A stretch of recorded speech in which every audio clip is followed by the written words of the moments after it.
മുസ്ലിം league Malappuram മുൻ ജില്ലാ കമ്മിറ്റിക്കെതിരെ സാമ്പത്തിക തട്ടിപ്പ് ആരോപണം. ജില്ലാ കമ്മിറ്റി നടപ്പിലാക്കിയ സോഷ്യൽ സെക്യൂരിറ്റി സ്കീമിൽ അഴിമതി നടന്നെന്നാണ് പരാതി. അന്വേഷണം ആവശ്യപ്പെട്ട് മുൻ മുസ്ലിം ലീഗ് പ്രവർത്തകൻ പരാതി നൽകി. എന്നാൽ ആരോപണങ്ങൾ ലീഗ് നേതൃത്വം നിഷേധിച്ചു. എല്ലാം സുതാര്യമായിട്ടാണ് നടന്നതെന്നാണ് മുസ്ലിം ലീഗിന്റെ വിശദീകരണം. മുസ്ലിം ലീഗ് മലപ്പുറം ജില്ലാ കമ്മിറ്റി പ്രവർത്തകർക്കായി നടപ്പിലാക്കിയ ഇൻഷുറൻസ് പദ്ധതിയാണ് സോഷ്യൽ സെക്യൂരിറ്റി സ്കീം. ഒരാളിൽ നിന്ന് അംഗത്വത്തിന് 2000 രൂപയാണ് വാങ്ങിയത്. ഒരു വർഷം കഴിഞ്ഞാൽ വാർഷികമായി പുതുക്കുന്നതിന് 1500 രൂപയും. ഗുരുതര രോഗികൾക്ക് 50,000 രൂപ വരെയും മരിച്ചാൽ 2 ലക്ഷം രൂപ വരെയുമാണ് പദ്ധതി വഴി നൽകിയിരുന്നത്. 2023 പദ്ധതി അവസാനിപ്പിക്കുകയും ചെയ്തു.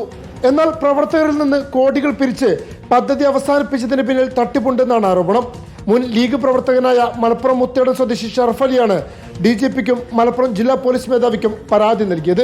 ഇത്ര ആളുകൾ ഇതിൽ ചേർത്തതാണ്, 2000 വെച്ച് ചേർത്തു. ഇസ്മായിൽ മുത്തേടം ഇതിൽ എന്തോ ഒരു അട്ടിമറി നടത്തിയെന്ന് എനിക്കൊരു സംശയം തോന്നി.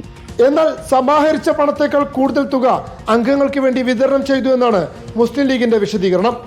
ബാങ്കുകൾ വഴിയാണ് പണം നൽകിയത്. സാമ്പത്തികമായി മുന്നോട്ട് പോകാൻ കഴിയാത്ത സ്ഥിതി വന്നതോടെയാണ് പദ്ധതി അവസാനിപ്പിച്ചതെന്നും നേതാക്കൾ പറയുന്നു. പദ്ധതിയിലൂടെ 90 ലക്ഷം രൂപയുടെ സാമ്പത്തിക ബാധ്യതയാണ് പാർട്ടിക്കുണ്ടായതെന്നാണ് നേതാക്കളുടെ വിശദീകരണം. റിപ്പോർട്ടർ, മലപ്പുറം.